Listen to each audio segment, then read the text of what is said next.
Welcome to our web chat discussion on understanding and cutting the cost of FX. We have two well-known experts, Matt Richardson, MD of BetterFX, and Andy Woolmer of New Change FX, who worked in many different areas in FX over the years. Now, for corporate treasurers, foreign exchange is a major cost, and there are different ways of cutting costs. One way, as NCFX have shown, is to try and get at the actual costs of the rates that are charged. Andy, you've got a benchmarking approach that gives live independent benchmarks for foreign exchange. How does that work? Very briefly, how does that work? We simply supply people with a rate that is the mid-rate of the market. We produce our mid-rate 50 times a second. How are you sure it's the mid-rate of the whole market? Yes.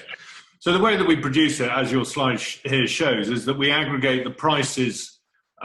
We don't take prices directly from single sources. We aggregate credit across as many sources as we possibly can, and that's banks, hedge funds, high-frequency traders, all of these things making prices. And I think we kind of have to remember that banks are very little involved in the origination of pricing nowadays. And we study the pricing at the aggregated layer, so through the market layer. So these are platforms like FXall and CurrentX and Hotspot, and those kind of aggregators of foreign exchange pricing. From those, we derive a live rate. We do that, as I say, 50 times a second in order to give people a reference price that they know can't be manipulated by a bank or a broker. Nobody can skew it against you, and it just allows you to understand from there what you're paying for your foreign exchange. Does that work, Matt? Does that make any sense?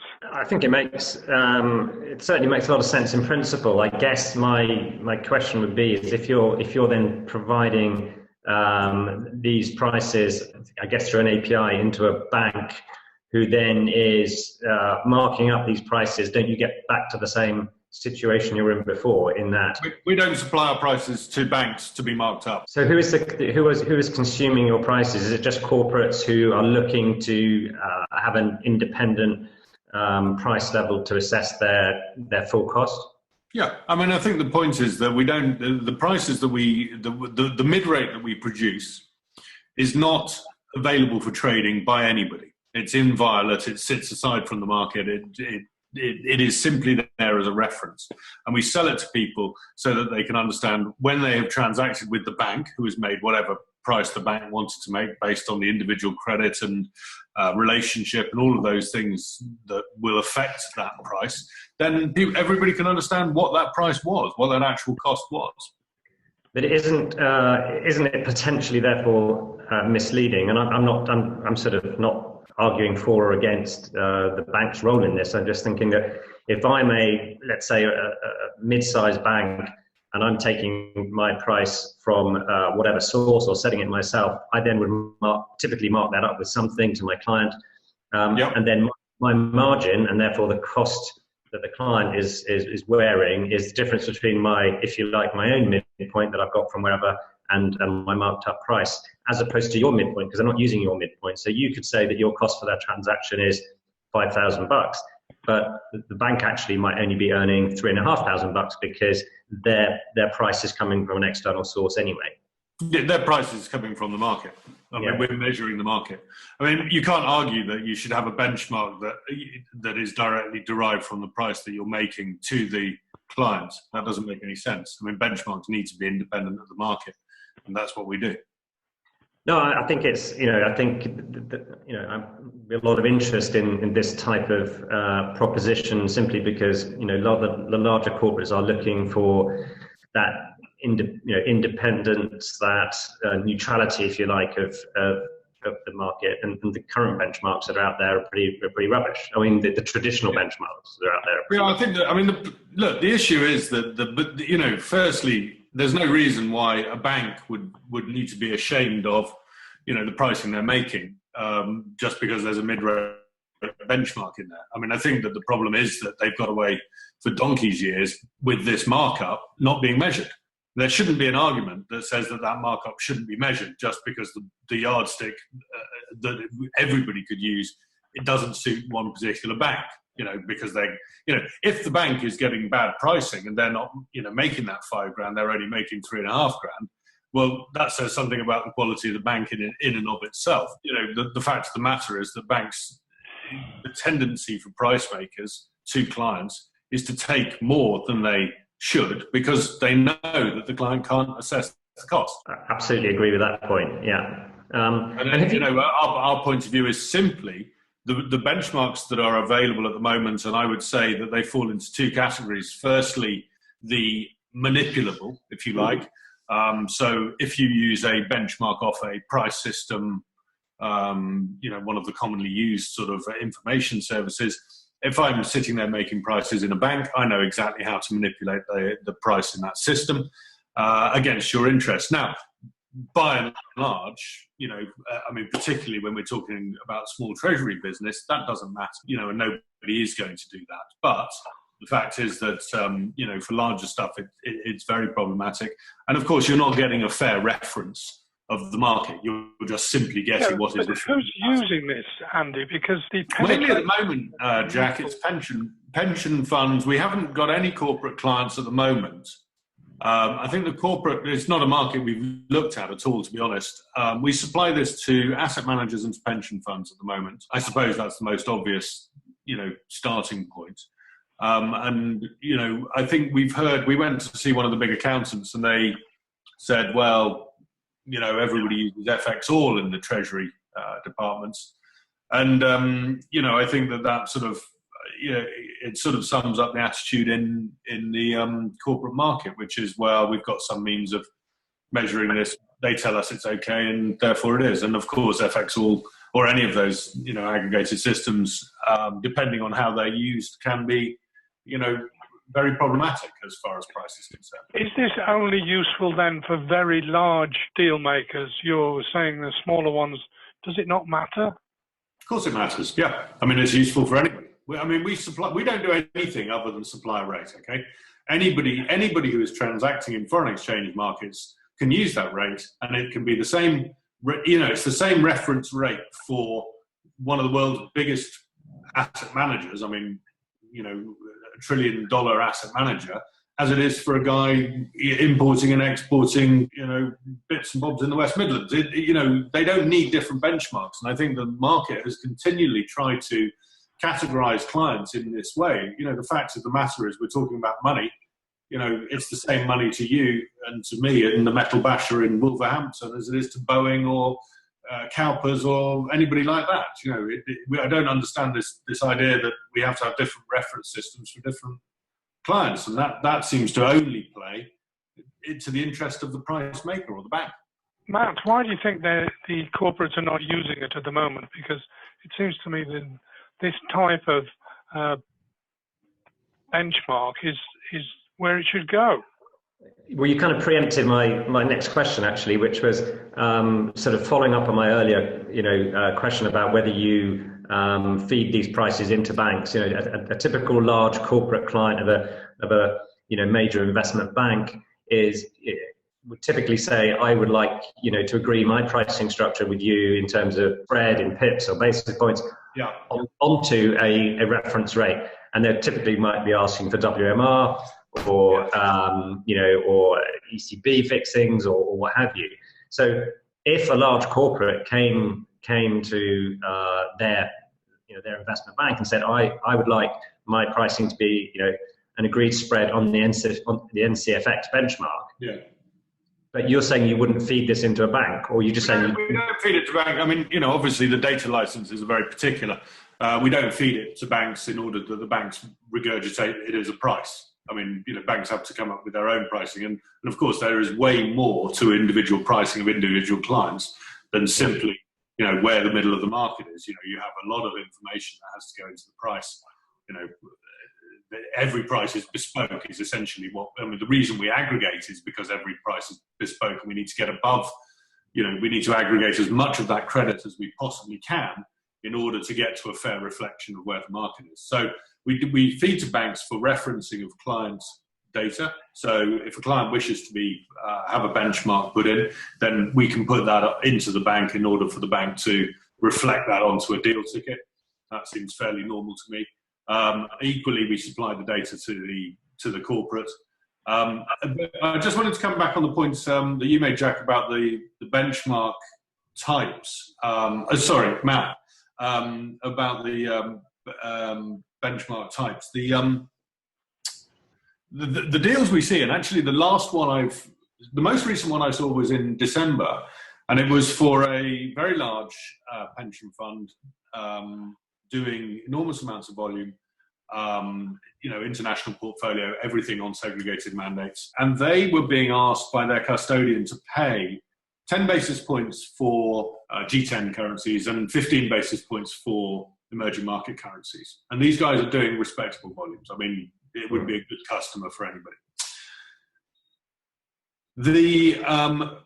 The deal, the paperwork, when we looked at it in detail, because notionally we looked at that and said, well, that seems like an enormous amount of money they're taking from those trades anyway, but let's have a look at it. So we then looked at it, and we found that the definition of what they were being asked to sign up to was 10 or 15 basis points over the market bid-offer spread.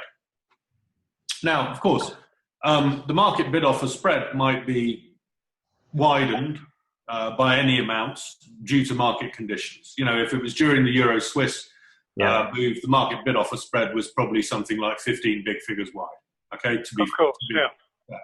So you've got a variable in the pricing. So people who think that that is a firm pricing structure are being misled, because anything that has got bid-offer spread in it is simply somebody saying, I'm going to make whatever price I can make risk-free in the market, and then I'm going to charge you something on top. So you're getting double bubble. And then the other point is, of course, that spread doesn't reflect skew. And this is what we found with the users of things like FXall, is they simply they think they're getting a fair price because they can see a tight spread. What they can't see is the skew away from the market that is being made. Now, the reason they should be very cautious of this is because markets are now high frequency. I mean, if you think about the origination of prices in markets, the things like, we think there's now 4 bank market makers at all. I mean, everybody else it's probably 60-40 bank high frequency, and it's going definitely in the direction of high frequency market making. These guys can execute a trade in about 1/100,000th of a second. So the issue you have is that as soon as you come to the market on one of these platforms, your information is instantly read. Okay, the general market conditions are read. What you're doing is read. Everybody knows who you are. It's completely public. There's no question that you're in some way getting some protection of anonymity. All of the information about who trades where in what is widely shared, as we understand. So why aren't you getting, because this sounds sensible, why aren't you getting the corporates coming on board? We simply haven't talked to any of them, actually. There's nothing weird or sinister about that. We've just been too busy with the asset manager and trading side of the business, and that's if you like, where we've really something that corporates. We'd love to have corporate clients, absolutely. Matt, final comment from you? No, I think it's a very, very interesting proposition to the market. I can completely get why the big institutional sort of firms, hedge funds, pension funds, asset managers and so on would be the logical kind of starting point for this type of product. But I would think once you've signed all of those up, the large corporate community would be interested in this. But I think they would be interested in, there'd be a logical next step. First of all, they'll do use your, I can't remember what it's called, the umpire. So, the transaction cost analysis. The very next step, I would be saying as a corporate treasurer of Shell or whoever, would be, okay, I'd like my provider to use your benchmark price as their starting point, plus or minus whatever spread, because to take away that problem you just talked about with the 10 and 15 basis points on whatever, Yeah, that's right. The arbitrary nature. I mean, it's just an open-ended contract that doesn't mean anything effectively. Probably a very good description of the foreign exchange market. Can we move on and look at another aspect of containing and managing FX costs? Matt, you have an approach where you want to optimize the whole process from top to bottom in terms of total transaction costs, everything. Can you give us a brief intro to this before we look at how we might marry that approach with a better benchmarking system? Yeah, absolutely. And I think we've already touched on some of these sort of concepts already, in that, you know, the market is made up of many different types of participants, and those participants have very wide varying sort of needs from an FX perspective. So, you know, we've already talked quite a lot about the very large trades, the very large volumes, the figures in the billions and the trillions. But you've also got clients, you've got participants who have much smaller tickets. Typically they less than $1 million a go, and often even much smaller than that, but perhaps very high volumes. So these would be, to take the previous example, importer or exporter, buying widgets and selling widgets all over the world.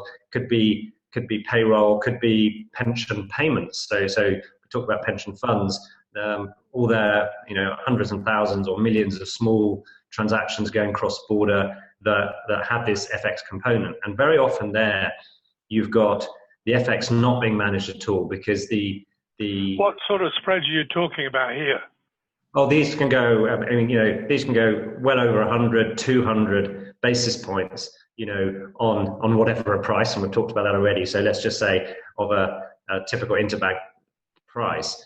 So there, just to echo, I think that we see, the point here is the small tickets are where the cost drag is, and we see this with the pension funds. That there's a lot of sort of concern about getting your 4 yards done, but actually, the day-to-day cost of getting 30,000 euro converted, that can actually, that mounts up far quicker. Yeah, and generally speaking, your CFO of a large corporate is actually a generalist. He's not a specialist in pretty much any of the fields that you need to be to really be on top of your provider and understand what they're doing. And they frequently don't have the time either, because we're talking thousands. I've come across clients who've had 1 million transactions a month to process that are every single one of them below 500 euros. So what's the magic deal then? What do you do? Well, what you first thing got to do, and this is where I think there's a bit of an intersection between our two firms, is you've got to understand your flow. You've got to understand your cost end to end. And I would say conversely, sometimes the cost, whether it's 100 basis points or 200 basis points or 50, is actually pretty immaterial, because the notionals are so small. So that sometimes you'll find that the client is actually getting a perfectly reasonable FX cost for the flows considered, but they're getting very high transaction fees because their bank, for example, doesn't have an STP solution for this type of flow, so they're charging you for repairs or investigations, because these transactions are being delivered into exotic markets and frequently go missing. It could be number of people employed just to handle the execution of these much more difficult transactions. Could be maintaining huge numbers of bank accounts because their bank provider has said, what you do is you have to... Do you sack them? What do you do? Change banks? Well, you're kind of getting to the right area. You can do, first we've got to understand where the problem is. Is it spread? Is it transaction cost? Is it inefficient systems? And then, what I do is I look across the market and say, okay, for the transactions of the type that you are doing, the best provider in the market for you is this bank or this independent, FX house, and so on, based on a deep understanding of the total market. Because very few firms, including the sort of, the large investment banks that are considered to be the strongest and best in foreign exchange, none of them can do everything. They all have gaps, and they all spend a lot of time trying to push square pegs into round holes, when their client wants to do something. So it's a matter of sort of picking the right players in the combination across the whole FX process. Yeah, so I'll give you an example. Maybe this will make it kind of more tangible. So a client I was seeing last week, it's a law firm in Germany. They're not particularly big. Their volumes are only about 60 million euros of FX a year, but quite a lot in exotic currency. And their big challenge is that their bank is effectively one of these sort of Sparkasses in Germany, who's then using probably a Commerce or someone else behind the scenes. So there's multiple costs already built into that customer's price, but his volumes would be of no interest to a large investment bank. So and he was unaware, this client, that there were independent FX houses all over the place that would be very keen to take on that volume and do it at a much, much greater price and with much better reporting than he was getting from his, German Sparkasse. So that's, and he just simply was not aware that these other options existed in the market. So Andy, where do you fit with this sort of client that Matt's just described? Because it seems to me, if you can bring the two markets together, you can have a dramatic effect. Yes. I mean, I think the point I would make is that firstly, that there's a layer, Commerzbank are certainly not an interbank market maker. And, you're getting cost on cost on cost on cost. And actually, I think, now with this high frequency core at the center of the foreign exchange market, there are no banks involved in foreign exchange, more or less. I mean, it's a high frequency market making business that gets delivered through banks to customers. And that's a very, very expensive way of doing it. I would say that, we're seeing, as I said earlier, as soon as you start to give a completely independent assessment of the cost of something, then it becomes very easy to take Matt's route of saying, yeah, okay, well, certainly in terms of execution, I think it's a very, very good point that there are additional costs to be thought about. And actually, one of the reasons why we took the view of saying, look, here's a benchmark, you can apply it to any infrastructure you like, is that it can be people can have very, very good back office and processes that they don't want to change, but they do need to get the rate better. And, I think that the point is that if you've got, with regard to the central piece, which is the spread and the price, when that has referencing, then of course what's good and what's bad. But I think that there needs to be equal focus on, firstly, what's driving these trades, and should you have some sort of netting process at the beginning of your transaction process, then focus on the central piece of the price process. And then, of course, you need to think about the credit and the settlement and all of those aspects of the delivery, so that nothing goes wrong. But it's an important component of the cost. Is most banks would make their money not from the transaction, allowing you to put foreign currency on an account or what have you, but they would probably make most of their money from spread in the price element, at least in my opinion.